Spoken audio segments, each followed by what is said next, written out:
Hi friends, welcome channel fact Ganesha. तो दोस्तों, अगर आपकी कोई मन्नत पूरी ना हो रही हो या फिर तमाम प्रयासों के बावजूद आपके करियर में सफलता न मिल रही हो या व्यक्तिगत जीवन में परेशानी चल रही हो, तो दोस्तों परेशान होने की कोई जरूरत नहीं है।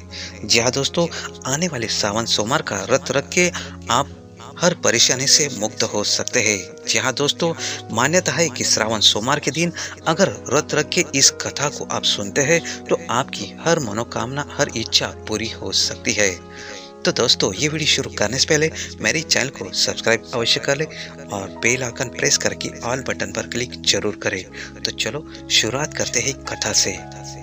तो दोस्तों, एक साहूकार था जो भगवान शिव का अनन्य भक्त था। उसके पास धन धान्य किसी भी चीज की कमी नहीं थी, लेकिन उसकी कोई संतान नहीं थी और वह इसी कामना को लेकर रोज शिव जी के मंदिर जाकर दीपक जलाता था।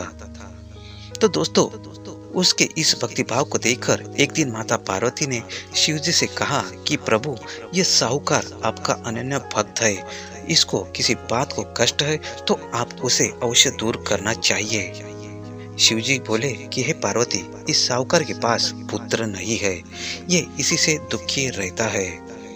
माता पार्वती कहती है कि हे ईश्वर, कृपा करके इसे पुत्र का वरदान दे दीजिए। तब भोलेनाथ ने कहा कि हे पार्वती, साहूकार के भाग्य में पुत्र का योग नहीं है। ऐसे में अगर इसे पुत्र प्राप्ति का वरदान मिल भी जाए तो वह केवल 12 वर्ष की आयु तक ही जीवित रहेगा। यह सुनने के बाद माता पार्वती कहा कि हे प्रभु, आपको इस साहूकार को पुत्र का वर देना ही होगा, अन्यथा भक्त आपकी सेवा पूजा क्यों करेंगे। माता के बार बार कहने से भोलेनाथ ने साहूकार को पुत्र का वरदान दिया, लेकिन ये भी कहा कि वह केवल 12 वर्ष तक ही जीवित रहेगा। तो दोस्तों, साहूकार ये सारी बातें सुन रहा था और इसलिए उसे ना तो कोई खुशी हुई ना ही दुख। वह पहले की तरह भोलेनाथ की पूजा अर्चना करता रहा। उधर सेठानी गर्भवती हुई और 9 महीने उसे सुंदर से बालक की प्राप्ति हुई। परिवार में खूब हर्षोल्लास मनाया गया, लेकिन साहूकार पहले की तरह रहा और उसने बालक की 12 वर्ष की आयु तक किसी से जिक्र भी नहीं किया। तो दोस्तों, जब बालक 11 वर्ष की आयु हो गई तो एक दिन साहूकार की सेठानी के बालक के विवाह के बारे में पूछा। तो साहूकार ने कहा कि वह अभी बालक को पढ़ने के लिए काशी जी भेजेगा। इसके बाद उसने बालक के मामा जी को बुलाया और कहा कि इसे काशी पढ़ने के लिए ले जाओ और रास्ते में जिस भी स्थान पर रुकना है वहां यज्ञ करते और ब्राह्मणों को भोजन कराते हुए आगे बढ़ना। उन्होंने भी इसी तरह करते हुए जा रहे थे कि रास्ते में एक राजकुमारी का विवाह था, जिससे उसका विवाह होना था वो एक आंख से काना था। तो उसके पिता ने जब अति सुंदर साहूकार के बेटे को देखा तो उनके मन में आया कि क्यों ना इससे ही घोड़ी पर बिठाकर शादी के सारे कार्य संपन्न करा लिए जाए। तो उन्होंने मामा से बात की और कहा कि इसके बदले में वह अथाह धन देंगे और वह भी राजी हो गए। तो दोस्तों, इसके बाद साहूकार का बेटा विवाह की वेदी पर बैठा और जब विवाह कार्य संपन्न हो गए तो जाने से पहले उसने राजकुमारी के चुंदरी पर पल्ले पर लिखा कि तेरा विवाह तो मेरे साथ हुआ है, लेकिन जिस राजकुमार के साथ भेजेंगे वो तो एक आंख से काना है। इसके बाद वह अपने मामा के साथ काशी के लिए चला गया। उधर जब राजकुमार ने अपनी चुंदरी पर यह लिखा हुआ देखा तो उसने राजकुमार के साथ जाने से मना कर दिया। तो राजा ने भी अपनी पुत्री को बारात के साथ विदा नहीं किया। बारात वापस लौट गई। उधर मामा और भांजे काशी जी पहुंच गए थे।